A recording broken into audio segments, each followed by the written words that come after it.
Hello students, 1D motion में अभी तक अपन distance, displacement, average velocity, average speed पर अपन डिस्कस कर चुके हैं बेटा।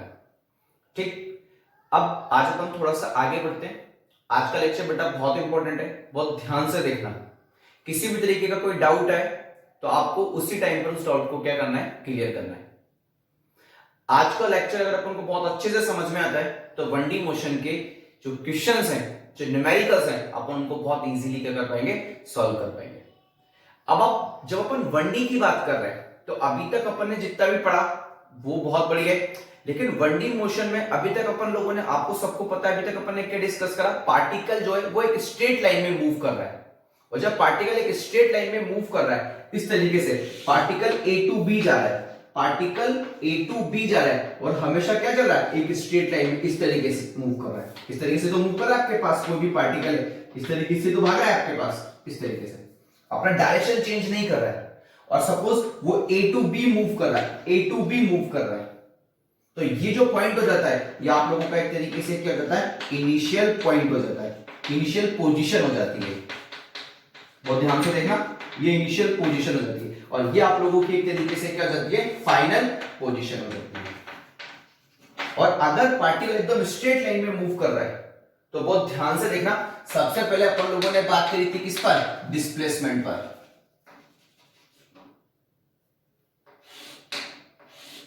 सबसे पहले अपन लोगों ने बात करी थी डिस्प्लेसमेंट पर। और आप सबको पता है कि जो डिस्प्लेसमेंट है वो एक तरीके से कौन सी क्वांटिटी होती है, वेक्टर क्वांटिटी होती है। वेक्टर क्वांटिटी होती है, इट मींस इसके पास मैग्नीट्यूड भी है तो इसके पास आप लोगों के पास डायरेक्शन भी है। बात करी थी कि नहीं करी थी अपन ने। और आप सबको पता होता है कि जो डिस्प्लेसमेंट होता है वो आप लोगों के पास जो शॉर्टेस्ट पाथ होता है, उस शॉर्टेस्ट पाथ को तो अपन क्या बोलते हैं, डिस्प्लेसमेंट बोलते हैं। A टू B ये शॉर्टेस्ट पाथ होगा कि नहीं होगा आप लोगों का, देखो ये देखो, ये शॉर्टेस्ट पाथ आप लोगों के पास डिस्प्लेसमेंट होगा कि नहीं होगा, आई बस में। और आप सबको पता है कि मैंने जब आप लोगों को डिस्प्लेसमेंट अपन ने डिटेल में डिस्कस करा था तब मैंने आपको बोला था कि जो डिस्प्लेसमेंट होता है, इट मींस आप बात करें डिस्प्लेसमेंट की, तो जो डिस्प्लेसमेंट होता है वो एक तरीके से इक्वल होता है किसके, चेंज इन पोजीशन वेक्टर। मतलब आपका जो पोजीशन वेक्टर है वो किस तरीके से चेंज हो रहा है, चेंज इन पोजीशन वेक्टर किसके इक्वल होता है, डिस्प्लेसमेंट, या फिर अगर मैं बात करूं तो डिस्प्लेसमेंट वेक्टर के इक्वल होता है कि नहीं होता है। और अपन लोगों ने इसको लिखा था डेल्टा आर से, तो delta are vector equal to कितना हो जाएगा, change in position vector. Change in का मतलब, चेंज का मतलब क्या होता है, फाइनल माइनस इनिशियल, यही तो चेंज होता है। अब पोजीशन वेक्टर है, it means final position vector and initial position vector. आई बात समझ में आपको। तो ऐसी कंडीशन पे delta are vector equal to आपके पास कितना आया था, R2 वेक्टर माइनस का R1 वेक्टर। तो अपन लोगों ने क्या देखा था कि जो डिस्प्लेसमेंट होता है वो डिस्प्लेसमेंट ही आप लोगों के पास एक तरीके से क्या होता है, या फिर डिस्प्लेसमेंट वेक्टर क्या होता है, चेंज इन पोजीशन वेक्टर के इक्वल होता है। और अपन ने बात की थी कि अगर पार्टिकल बिना अपने डायरेक्शन चेंज करे एकदम सीधा चलता है तो बहुत ध्यान से देखना बेटा, अपन लोगों ने लिखा था कि जो डिस्टेंस होता है वो हमेशा इक्वल होता है। अगर पार्टिकल बिना अपना डायरेक्शन चेंज करे एकदम स्ट्रेट लाइन में मूव कर रहा है तो यहां से यहां तक गया, अगर मेरे से कोई पूछे कि इसका डिस्प्लेसमेंट बताओ तो ये तो डिस्प्लेसमेंट होगा। और अगर मेरे से कोई पूछेगा कि इसका डिस्टेंस बताओ तो ये डिस्टेंस होगा, एकदम स्ट्रेट लाइन पाथ। तो अपन ने बात की थी कि अगर पार्टिकल बिना अपना डायरेक्शन चेंज करे एकदम स्ट्रेट पाथ में मूव करता है तो अपन लोगों ने क्या देखा था कि जो उसका डिस्टेंस होता है वो डिस्टेंस हमेशा किसके इक्वल होता है, मैग्नीट्यूड ऑफ डिस्प्लेसमेंट के इक्वल होता है। किसके इक्वल होता है, मैग्नीट्यूड ऑफ डिस्प्लेसमेंट के इक्वल होता है। अब अपन 1D मोशन में पार्टिकल को हमेशा एक स्ट्रेट लाइन में मूव करेंगे और बिना उसका डायरेक्शन चेंज करे मूव करेंगे, तो ऐसी कंडीशन पे उसका जो डिस्प्लेसमेंट का मैग्नीट्यूड होगा वो हमेशा किसके इक्वल होगा, डिस्टेंस के इक्वल होगा। और डिस्टेंस के बारे में आप सबको पता है, डिस्टेंस स्केलर क्वांटिटी है, path of length is called distance, ठीक है ना। ये पाथ पे डिपेंड करती है, इनिशियल फाइनल पोजीशन पे डिपेंड नहीं करती। ये सारी की सारी बात अपन लोगों ने डिस्प्लेसमेंट पे करी थी। और डिस्प्लेसमेंट का जो यूनिट अपन लोगों ने लिखा था, डिस्प्लेसमेंट का यूनिट आप लोगों के पास आया था मीटर। आई बात समझ में आप सभी को। तो इस तरीके से अपन लोगों ने डिस्प्लेसमेंट को क्या करा था, डिफाइन करा था। पहले तो यहां तक तो क्लियर है ना सारा का सारा। अब आगे चलना आप लोग, ठीक। इसी में अपन थोड़ा सा फिर आगे बढ़ते हैं। अब बहुत ध्यान से देखना कि जैसे पार्टिकल आगे बढ़ता है तो उसने कितना डिस्प्लेसमेंट करा, डेल्टा आर डिस्प्लेसमेंट करा। तो फैक्ट है उसको कोई ना कोई टाइम लगेगा कि नहीं लगेगा, डेल्टा टी। तो अपन ने यहाँ पे क्या देखा कि अगर डिस्प्लेसमेंट को ट्रेवल करने में कोई टाइम लग रहा है तो ऐसी कंडीशन पे मेरे पास डिस्प्लेसमेंट अपॉन में टाइम। चलो पहले बार अपन इसको आगे बढ़ते हैं, थोड़ा सा आगे करते हैं इसको अपन। अब इसी में अपन थोड़ा सा फिर आगे बढ़े, देखना आप लोग। अब आप बहुत ध्यान से देखना, इसमें थोड़ा सा अपन आगे बढ़े तो अपन लोगों के पास आई वेलोसिटी। और वेलोसिटी आप लोगों के पास क्या था, वेलोसिटी था आप लोगों के पास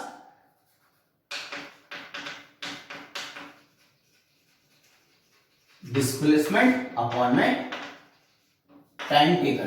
कितना टाइम ले रहा है उस डिस्प्लेसमेंट को ट्रेवल करने में, वो कितना टाइम ले रहा है वही आप लोगों के पास। तो डिस्प्लेसमेंट अपॉन टाइम ये आप लोगों के पास क्या हो जाएगी, वेलोसिटी। और अब डिस्प्लेसमेंट किसके इक्वल होता है, डिस्प्लेसमेंट होता है change in position vector. Change displacement क्या होता है, change in position vector upon में कितना जाएगा, टाइम टेकन।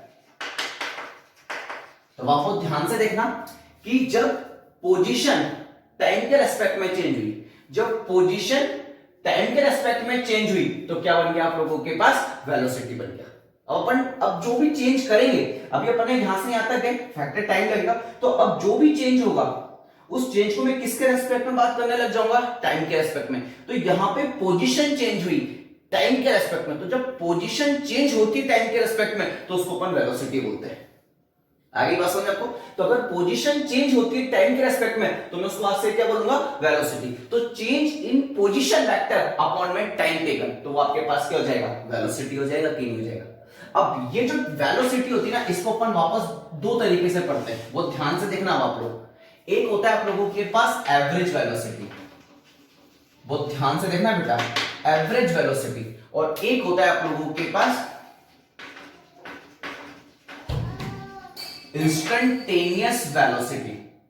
तो आपके पास दो तरीके की वेलोसिटी होगी, एक होगी आप लोगों के पास एवरेज वेलोसिटी और एक होगी आप लोगों के पास इंस्टेंटेनियस वेलोसिटी। आगे बस में। और जब भी अपन एवरेज की बात करेंगे, अब एवरेज क्या करते हैं, आप एवरेज कैसे करते हो कि बहुत सारे नंबर होते हैं उन सबको ऐड करते हो। अगर आपको एवरेज लेना है, कैसे लेते हो एवरेज, बहुत सारे नंबर होते हैं। अगर मान लीजिए कि 10 नंबर है, 1 2 3 4 5 6 7 8 9 10 तक है, तब आप क्या करोगे, 1 से लेके 10 तक सबको ऐड करोगे। 1 + 2 + 3 + 4 + 5 + 6 + 7 + 8 + 9 + 10 और अपॉन में क्या कर दोगे, एवरेज लेने के लिए 10 से डिवाइड कर दोगे कि नहीं कर दोगे। तो जब अपन एवरेज लेते हैं तो हमेशा याद रखना कि जब भी अपन एवरेज वेलोसिटी पर बात करेंगे तो अपन बात करेंगे फॉर लॉन्ग टाइम इंटरवल। तो अपन किसके लिए बात करेंगे, फॉर लॉन्ग टाइम इंटरवल के लिए बात करेंगे। लेकिन जब इंस्टेंटेनियस के लिए बात करेंगे, अब नाम से पता है इंस्टेंटेनियस मतलब किसी एक इंस्टेंट पे, तो जब अपन बात करेंगे फॉर शॉर्ट टाइम इंटरवल, जब अपन बहुत शॉर्ट टाइम मतलब बहुत छोटे से टाइम के लिए अगर अपन बात करेंगे तो अपन हमेशा क्या करेंगे, इंस्टेंटेनियस वेलोसिटी पर बात करेंगे। इट मींस अब मैंने यहां पे फिक्स कर दिया कि जो टाइम में चेंज होगा वो वेरी शॉर्ट होना चाहिए। It means delta t tends to, मैंने क्या कर दिया, 0। मैंने यहां पे लिमिट फिक्स कर दी कि जब भी इंस्टेंटेनियस वेलोसिटी की बात करूंगा तो एक छोटे से टाइम इंटरवल के लिए बात करूंगा। आई बस में। तो इसको देखना, जब भी एवरेज की बात करूंगा तो फॉर लॉन्ग टाइम इंटरवल के लिए बात करूंगा, जब भी इंस्टेंटेनियस की बात करूंगा तो शॉर्ट टाइम इंटरवल के लिए बात करूंगा।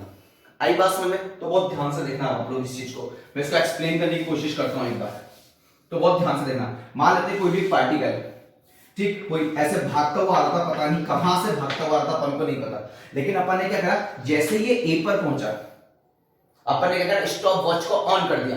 तो यहाँ पे कोई ना कोई टाइम t1 हो गया और ये इसकी एक तरीके से कौन सी पोजीशन हो गई, इनिशियल पोजीशन। अपन ने यहां से देखना स्टार्ट करें, इसलिए जहां से देखना स्टार्ट करेंगे वो उसकी इनिशियल पोजीशन। और अपन ने इसको यहां तक देखा, जब भी कहां तक पहुंच गया, बी तक, और बी की कौन सी पोजीशन हो जाएगी, फाइनल पोजीशन हो जाएगी। कौन सी पोजीशन हो जाएगी, फाइनल। आगे बात समझ आप सबको। और यहां पे टाइम कितना हो गया, t2। तो फैक्टर जब वो यहां से यहां तक गया तो कोई ना कोई डिस्प्लेसमेंट तो ट्रेवल करेगा ना। और इस डिस्प्लेसमेंट को ट्रेवल करने में कोई ना कोई टाइम लगेगा कि नहीं लगेगा। तो देखो अपन एक लॉन्ग टाइम इंटरवल के लिए बात करें, यहां से यहां तक जाने में टाइम लगता है। देखो तो जब भी अपन लॉन्ग टाइम इंटरवल के लिए बात करेंगे, जब भी अपन लॉन्ग टाइम इंटरवल के लिए बात करेंगे तो हमेशा किसकी बात करेंगे, एवरेज वेलोसिटी की बात करेंगे। तो कैसे लिखोगे देखना एवरेज, तो देखना बहुत ध्यान से, इसको मैं मिटा रहा हूं, लिख लेना आपको। तो ये जाएगा v average, so v average equal to total displacement upon में टोटल टाइम टेकन। आई बस में अब टोटल डिस्प्लेसमेंट कितना हुआ, डेल्टा आर। तो अगर मैं वेलोसिटी की बात कर रहा हूं तो फैक्टर वेक्टर फॉर्म में लिखूंगा, वेक्टर फॉर्म में, तो ये हो जाएगा डेल्टा आर वेक्टर अपॉन में डेल्टा टी। अब डेल्टा आर क्या होता है, डेल्टा आर होता है चेंज इन पोजीशन वेक्टर। तो चेंज इन पोजीशन वेक्टर को कैसे लिखूंगा, r2 वेक्टर, यहां पर r2 वेक्टर, यहां पर r1 वेक्टर, माइनस का r1 वेक्टर अपॉन में t2 माइनस t1। ये मेरे पास होती है एवरेज वेलोसिटी। जब मैं लॉन्ग टाइम इंटरवल के लिए क्या करूंगा, बात करूंगा, तो उसको मैं क्या बोलूंगा, एवरेज वेलोसिटी बोलूंगा। क्यों, क्योंकि देखो यहां से यहां तक जाने में तो टाइम लग रहा है मुझे। तो जब मैं लॉन्ग टाइम इंटरवल के लिए बात करूंगा तो हमेशा किस पे बात करूंगा, एवरेज वेलोसिटी पे बात करूंगा। देखो एक बार इसको पहले जल्दी से,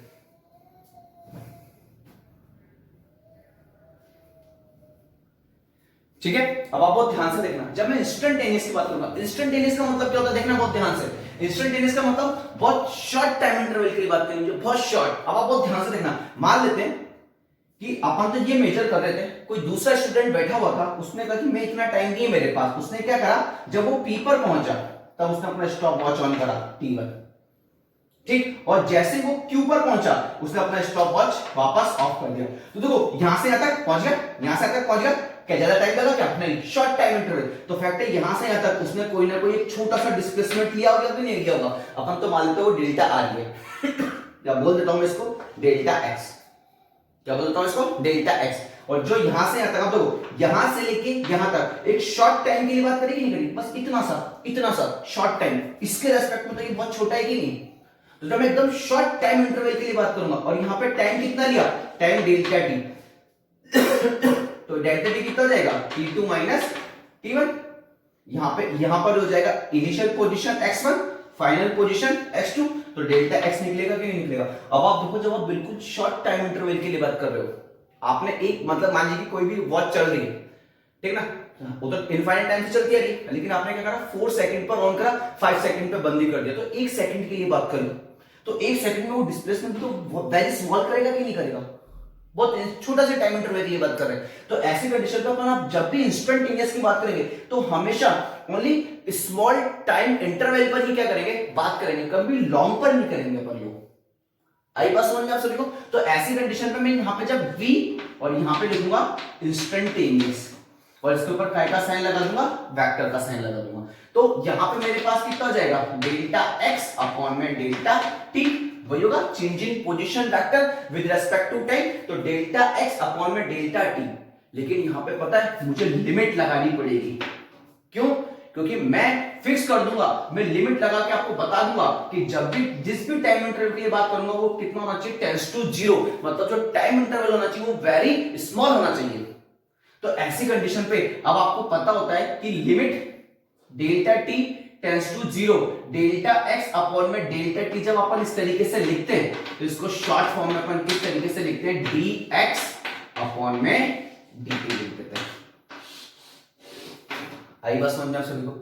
तो जब अपन किसी भी डिस्प्लेसमेंट का टाइम के रेस्पेक्ट में डिफरेंशिएशन करते हैं, याद करो d अपॉन में dt, d अपॉन में dt, ये किसको रिप्रेजेंट करता है, ये डिफरेंशिएशन को रिप्रेजेंट करता है। मैंने आपको हर बार बताया कि जैसे limit delta x tends to 0 लग गया, बहुत ध्यान से सुनना एक बार, और यहां पे आपके पास है डेल्टा y अपॉन में डेल्टा x, मतलब y चेंज हो रहा है किसके रेस्पेक्ट में, x के रेस्पेक्ट में। जैसे यहाँ पे पोजीशन वेक्टर चेंज हो रहा है किसके रेस्पेक्ट में, टाइम के रेस्पेक्ट में, लेकिन जो टाइम में चेंज है वो वेरी स्मॉल है। एज इट इज यहाँ पे y चेंज हो रहा है किसके रेस्पेक्ट में, x के रेस्पेक्ट में, और x में चेंज वेरी स्मॉल है। तो मैं इसको पता है शॉर्ट टर्म में क्या लिख सकता हूँ, dy अपॉन में dx लिख सकता हूँ। मुझे बार बार इतना लिखने की जरूरत नहीं है, मैं इसको इस तरीके से लिख सकता हूँ, dy अपॉन में dx। तो अपन इसको पता है क्या बोलेंगे, ये जो d अपॉन में dx होता है ना, इसको बोलते हैं डिफरेंशिएशन। अब यहाँ पे y का डिफरेंशिएशन करेंगे विद रेस्पेक्ट टू x, यहाँ पे d अपॉन में dt, मतलब यहाँ पर अपन x का डिफरेंशिएशन करेंगे विद रेस्पेक्ट टू टाइम। आगे बात सुने, तो ऐसी कंडीशन पे जब भी मैं इंस्टेंटेनियस की बात करता हूं तो बहुत ध्यान से देखना आप लोग, जब भी मैं इंस्टेंटेनियस की बात करूंगा तो मैं इसको क्या लिखूंगा, इसको लिखूंगा differentiation of x with respect to time. मतलब जब मैं x का टाइम के रेस्पेक्ट में डिफरेंशिएशन करूंगा तो मुझे हमेशा क्या मिलेगा, इंस्टेंटेनियस वेलोसिटी मिलेगा। तो चेंज इन वेलोसिटी या change in position vector upon में टाइम, मतलब जब पोजीशन वेक्टर टाइम के रेस्पेक्ट में चेंज होगा तो मैं उसको क्या बोलूंगा, इंस्टेंटेनियस वेलोसिटी बोलूंगा। आगे बात समझ में, अब आप बहुत ध्यान से देखना, पार्टिकल एकदम स्ट्रेट लाइन में मूव कर रहा है ना, डायरेक्शन तो चेंज कर ही नहीं रहा है, और अगर डायरेक्शन चेंज नहीं कर रहा है तो जो डिस्प्लेसमेंट का मैग्नीट्यूड होगा वही तो डिस्टेंस होगा। तो अगर पार्टिकल एकदम स्ट्रेट लाइन में मूव करता है तो मैं यहां पे अगर वेक्टर का साइन हटा दूंगा और सिंपल लिखता हूं v average equal to delta r upon में डेल्टा t, मतलब r2 माइनस r1 अपॉन में t2 माइनस t1। तो मैं इसको क्या बोलूंगा, इसको बोलूंगा एवरेज स्पीड।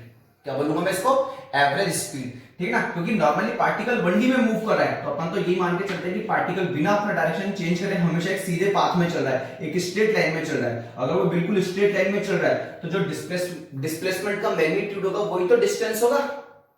तो अगर वेक्टर लगा दूंगा तो वेलोसिटी बोलूंगा, और जब वेक्टर हटा दूंगा तो उसको मैं क्या बोलूंगा, एवरेज स्पीड बोलूंगा। आगे बस में इसी तरीके से जब यहां पे वेक्टर लगा रहेगा तो इसको क्या बोलूंगा, इंस्टेंटेनियस वेलोसिटी बोलूंगा, और जब वेक्टर का साइन हटा दूंगा और अगर मैं केवल v इंस्टेंटेनियस लिखता हूं तो dx अपॉन में dt लिखता हूं। देखो वेक्टर का साइन दोनों तरफ से मैंने हटा दिया, तो मैं इसको पता है क्या बोलूंगा, इसको मैं बोलूंगा इंस्टेंटेनियस स्पीड। इसको क्या बोलूंगा, इंस्टेंटेनियस स्पीड, और इसको क्या बोलूंगा, एवरेज स्पीड। इसको क्या बोलूंगा, एवरेज वेलोसिटी, और इसको क्या बोलूंगा, इंस्टेंटेनियस वेलोसिटी। अगर डायरेक्शन लग गई तो वेलोसिटी, और अगर डायरेक्शन हटा देते हैं और पार्टिकल एकदम सीधे पाथ में चल रहा है बिना अपना डायरेक्शन चेंज करे तो अपन वहां पर एवरेज वेलोसिटी और को एवरेज स्पीड बोलेंगे, और इंस्टेंटेनियस वेलोसिटी को अपन इंस्टेंटेनियस स्पीड बोलेंगे। आई नहीं आई बात समझ में आप सभी को? तो इस तरीके से अपन वेलोसिटी पर क्या करते हैं बेटा, बात करते हैं। अब ऊपर डिस्प्लेसमेंट है, नीचे टाइम है, तो वेलोसिटी का जो यूनिट होता है वो कितना होता है, मीटर पर सेकंड होता है। आई बात समझ में? तो हमेशा याद रखना, हर जगह वैलिड है, जब आप लॉन्ग टाइम इंटरवल के लिए बात करोगे तो एवरेज वेलोसिटी और फिर एवरेज स्पीड, और जब आप शॉर्ट टाइम इंटरवल के लिए बात करोगे, वेरी शॉर्ट टाइम इंटरवल के लिए बात करोगे तो इंस्टेंटेनियस वेलोसिटी और इंस्टेंटेनियस स्पीड पर बात करेंगे। आई बस में, इसका मतलब जब आप x का डिफरेंशिएशन करेंगे विद रेस्पेक्ट टू टाइम तो आपको हमेशा क्या मिलेगा, इंस्टेंटेनियस वेलोसिटी मिलेगा या फिर इंस्टेंटेनियस स्पीड मिलेगा। आई बात समझ में आप सभी को? और जब आप लॉन्ग टाइम इंटरवल के लिए बात करोगे तो आपको हमेशा कौन मिलेगा, एवरेज वेलोसिटी मिलेगा, एवरेज स्पीड मिलेगा। आई बात समझ में? देखो एक बार जल्दी से इसको,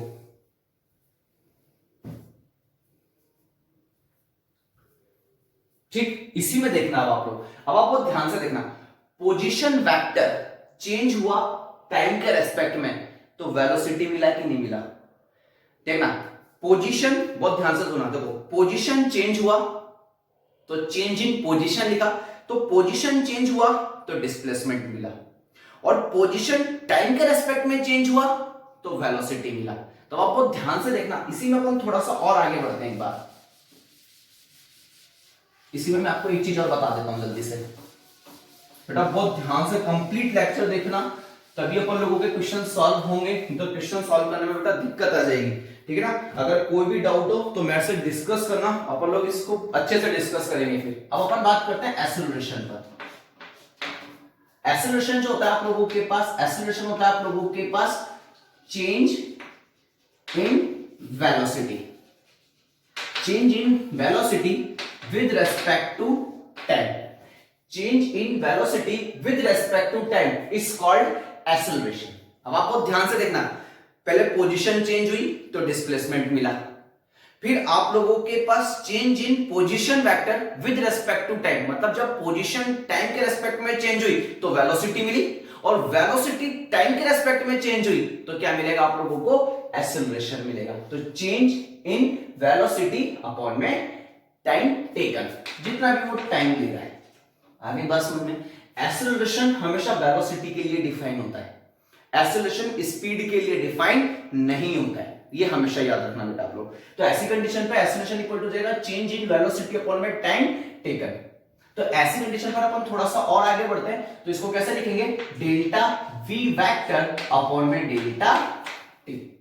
तो जो आप लोगों के पास एक्सेलरेशन होगा, acceleration a vector equal to आप इसको कैसे लिखोगे, डेल्टा वी वेक्टर अपॉन में डेल्टा टी। तो जो डेल्टा वी वेक्टर होगा इसको कैसे लिखोगे, v2 vector minus v1 vector upon में डेल्टा टी।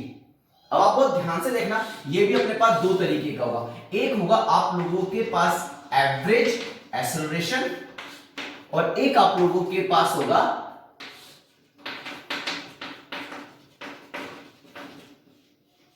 Instantaneous acceleration.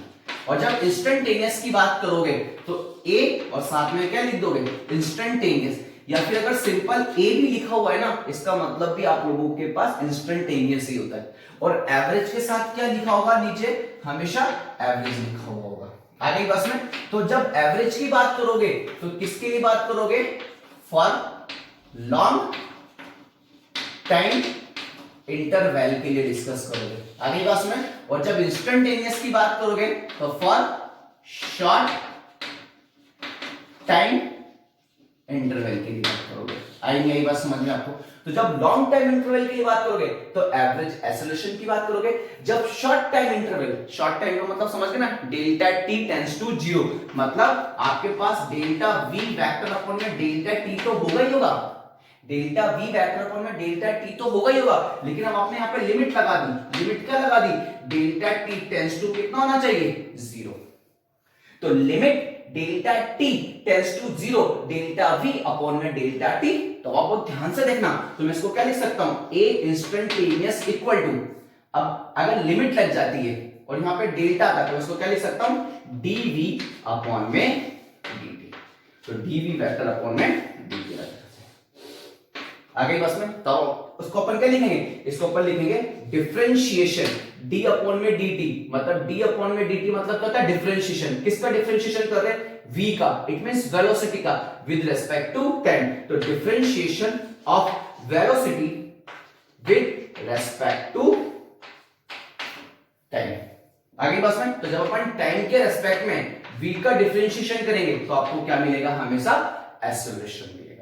आई बस में, और आप सब अभी पढ़ के आए हो थोड़ी देर पहले, आप सबको पता है v इक्वल टू कितना होता है, v इक्वल टू होता है dx अपॉन में dt।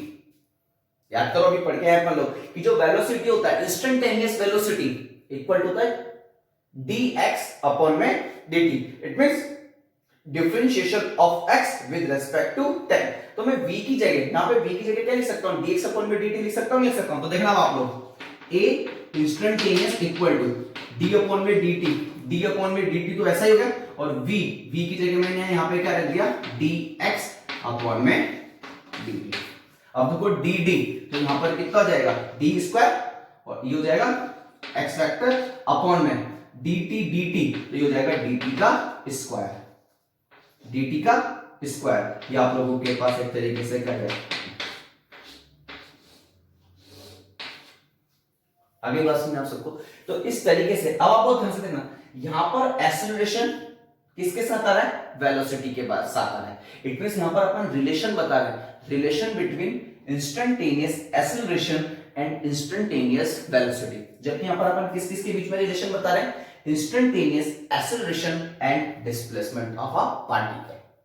तो इस तरीके से नॉर्मली अपन एक्सेलरेशन को क्या करते हैं, डिफाइन करते हैं। आगे बस इसको अपन एक तरीके से और लिख सकते हैं, बहुत ध्यान से देखना आप लोग, ठीक है ना। ये नीचे लिखते जाना आप लोग बिल्कुल इस तरीके से, मैं साइड में लिख रहा हूं, ठीक है ना, आप लोग नीचे, इसके नीचे ही करते जाना सारा का सारा इंस्टेंटेनियस के नीचे। अब आप सबको पता होता है, देखना कि a इंस्टेंटेनियस इक्वल टू आपके पास dv अपॉन में dt होता है कि नहीं होता है, ठीक है ना। तो अपन, ठीक है ना, तो a इक्वल टू, मैं मैग्नीट्यूड पे बात कर लेता हूं। तो a इंस्टेंटेनियस इक्वल टू कितना हो गया, dv अपॉन में dt हो गया। मैंने क्या करा यहाँ पे, मैंने यहाँ पे dx से मल्टीप्लाई कर दिया, dx से डिवाइड कर दिया। dx से मल्टीप्लाई कर दिया, dx से डिवाइड कर दिया, तो आप लोगों के पास एक इंस्टेंटेनियस, बहुत ध्यान से देखना, सब मल्टीप्लाई है ना, तो मैं इसको ऐसे लिख देता हूं dv अपॉन में dx, इस dx को मैंने dv के साथ लिख दिया और dx अपॉन में dt को एक तरफ लिख दिया, तो dx अपॉन में dt। अब आप खुद देखो dx अपॉन में dt, dx अपॉन में dt किसके इक्वल होता है, v के इक्वल होता है कि नहीं होता है, तो एक आप लोगों के पास हो गया इंस्टेंटेनियस इक्वल टू हो जाएगा dx अपॉन में dt को तो लिख दिया v, और इसको ऐसा कैसे लिख दिया, तो dv अपॉन में dx। तो ये एक तरीके से इंस्टेंटेनियस एक्सेलरेशन, वेलोसिटी और डिस्प्लेसमेंट के बीच में क्या हो जाता है, रिलेशन। तो एक रिलेशन होता है वेलोसिटी और एक्सेलरेशन के बीच में, एक रिलेशन होता है एक्सेलरेशन और डिस्प्लेसमेंट के बीच में, और एक रिलेशन होता है वेलोसिटी, एक्सेलरेशन एंड डिस्टेंस के बीच में। तो इस तरीके से इतने फॉर्मूले आप लोगों को अच्छे से याद रखना है। एक a instantaneous equal to dv upon में dt, एक आपको याद रखना है a instantaneous equal to d2x upon में dt स्क्वायर, और एक आपको याद रखना है a instantaneous equal to v dv upon में dx। तो ये तीन फॉर्मूले आप लोगों को अच्छे से याद रखना है। यहाँ पे आई बात समझ में आप सभी को। तो ये अपन ने क्या डिफाइन करा, इंस्टेंटेनियस। जब भी इंस्टेंटेनियस की बात करेंगे तो किसके लिए बात करेंगे, फॉर शॉर्ट टाइम इंटरवल के लिए बात करेंगे। जब भी शॉर्ट टाइम इंटरवल के लिए बात करेंगे तो अपन लिमिट फिक्स कर देंगे, लिमिट, क्योंकि सामने वाले को पता होना चाहिए कि आप किसके लिए बात कर रहे हो, शॉर्ट टाइम इंटरवल के लिए। इसलिए अपन अप्लाई करेंगे डेल्टा टी टेंड्स टू 0, और अगर delta t tends to 0 delta v upon में डेल्टा टी होता है तो उसको अपन क्या लिख सकते हैं, डीवी अपॉन में डीटी। अब ये dv अपॉन में dt क्या बताता है, ये d अपॉन में dt, इट मींस ये बताता है कि डिफरेंशिएशन करना है आपको, क्या करना है, डिफरेंशिएशन करना है, किसका, v का, किसके रेस्पेक्ट में, टाइम के रेस्पेक्ट में। आई बात समझ में आप सभी को, ठीक। देखो एक बार इसको पहले, फिर अपन एवरेज एक्सेलरेशन पे बात करेंगे।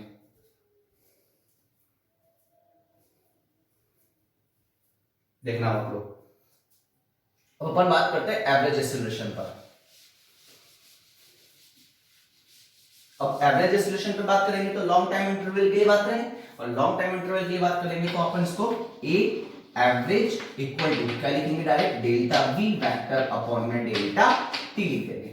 तो ऐसी कंडीशन के लिए कितना हो जाएगा, v2 vector minus v1 vector upon में t2 माइनस t1। आई बात समझ आप सभी को। अभी जो v2 वेक्टर होगा ना, v2 वेक्टर, इसको या v2 जो होगा इसको अपन बोलेंगे फाइनल वेलोसिटी। क्या बोलेंगे अपन, फाइनल वेलोसिटी। और जो v1 होता है इसको अपन क्या बोलेंगे, इनिशियल वेलोसिटी। क्या बोलेंगे इसको अपन, इनिशियल वेलोसिटी। जो t2 होगा उसको अपन बोलेंगे फाइनल टाइम, और जो आप लोगों के पास t1 होगा इसको अपन बोलेंगे इनिशियल टाइम।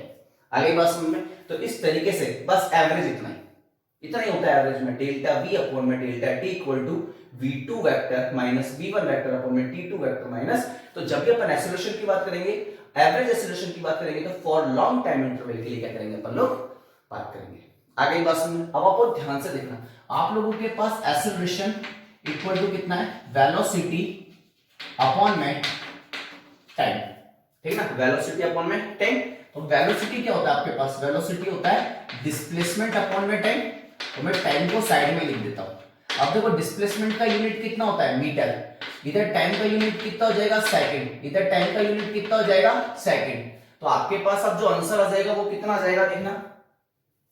तो आप लोगों के पास जो आंसर आ जाएगा वो कितना आ जाएगा, यूपर मीटर नीचे सेकंड, सेकंड मिलकर कितना हो जाएगा, सेकंड स्क्वायर।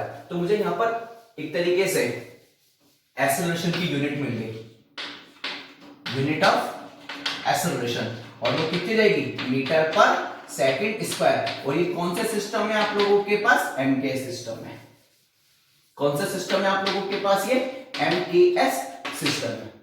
और अगर मैं सीजीएस सिस्टम में लिखूंगा तो कैसे लिखूंगा, सीजीएस सिस्टम। बहुत ध्यान से देखना आप लोग। एम का मतलब होता है मीटर, के का मतलब होता है किलोग्राम, एस का मतलब होता है सेकंड, सी का मतलब होता है सेंटीग्राम। मतलब अपन मीटर में मीटर यूज नहीं करेंगे, सेंटीमीटर यूज करेंगे। ग्राम, किलोग्राम यूज नहीं करेंगे यहाँ, जैसे यहाँ पे किलोग्राम होता है तो यहाँ पे ग्राम होता है, सेकंड सेकंड होता है। अब आप बहुत ध्यान से देखना, यहाँ पे मीटर था इसलिए एम, यहाँ पे सी है, इसका मतलब सेंटीमीटर अपॉन में सेकंड, इधर भी सेकंड है इधर भी सेकंड है, तो सेकंड स्क्वायर। आगे पास में अब इसका डायमेंशनल फॉर्मूला लिख लेते हैं अपन लोग। डायमेंशनल फॉर्मूला, इसका डायमेंशनल फॉर्मूला कैसे लिखोगे, बहुत ध्यान से देखना। मीटर, मीटर किसको रिप्रेजेंट करता है, लेंथ को। मीटर किसको रिप्रेजेंट करता है? लेंथ को, लेंथ का ले लो l। अब यहाँ पे मीटर की पावर कितनी है? 1, तो ये हो जाएगा 1 अपॉन सेकंड स्क्वायर। सेकंड किसको रिप्रेजेंट करता है? टाइम को, टाइम का ले लो t। यहाँ पे सेकंड की पावर कितनी है? 2। लेकिन डायमेंशन फॉर्मूला कभी भी ऐसे नहीं लिखते अपॉन में। अब t को ऊपर लेके चलो तो ये हो जाएगा L1 t माइनस 2। तो एक्सेलरेशन का डायमेंशन फॉर्मूला कितना हो जाएगा? L1 t minus 2। तो इस तरीके से नॉर्मली अपन एक्सेलरेशन पे बात करते हैं, ठीक है ना। एक्सेलरेशन पे बात करते हैं अपन लोग, एक्सेलरेशन में भी एवरेज पे बात करेंगे। तो हमेशा याद रखना जब भी अपन 1D डिस्कस करेंगे ना, चाहे वेलोसिटी पढ़े चाहे एक्सेलरेशन पढ़े, आपको एवरेज और इंस्टेंटेनियस के बीच का डिफरेंस पता होना चाहिए। जब भी एवरेज की बात करेंगे तो लॉन्ग टाइम इंटरवल के लिए बात करेंगे। तो बहुत ध्यान से देखना, मैं एक बार वापस लिख देता हूं इन सारी चीजों को, एक बार देखना, इधर देखना आप लोग। जब भी मैं, ठीक है ना, इंस्टेंटेनियस की बात करूंगा, इधर इंस्टेंटेनियस की बात करते हैं, इधर एवरेज की बात करते हैं, ठीक। तो अगर मैं नॉर्मली एवरेज वेलोसिटी पे बात करूंगा तो इसको लिखूंगा डेल्टा आर वेक्टर अपॉन में डेल्टा टी। तो ये आप लोगों के पास कितना हो जाएगा? R2 वेक्टर माइनस का R1 वेक्टर अपॉन में T2 माइनस का T1। और जब मैं एवरेज एक्सेलरेशन पे बात करूंगा, एवरेज एक्सेलरेशन पे बात करूंगा तो हो जाएगा डेल्टा V वेक्टर अपॉन में डेल्टा T। तो ये आप लोगों के पास कितना हो जाएगा? V2 vector minus V1 vector upon में T2 माइनस T1। जब इंस्टेंटेनियस पे बात करूंगा तो v और यहां पे लिखूंगा instantaneous vector equal to ds vector upon में dt, मतलब x का डिफरेंशिएशन करूंगा विद रिस्पेक्ट टू टाइम। और जब मैं वेलोसिटी का डिफरेंशिएशन करूंगा विद रिस्पेक्ट टू टाइम तो मुझे क्या मिल जाएगा? इंस्टेंटेनियस एक्सेलरेशन मिल जाएगा। तो ये हो जाएगा आप लोगों के पास, तो ये हो गया average velocity, average acceleration, instantaneous velocity और इंस्टेंटेनियस एक्सेलरेशन। आई नहीं, यही बात समझ में आप सभी को? ठीक, तो आप ये अच्छे से देखना बेटा, कोई भी डाउट हो तो मेरे से डिस्कस करना, ठीक है। देखो एक बार इसको जल्दी से,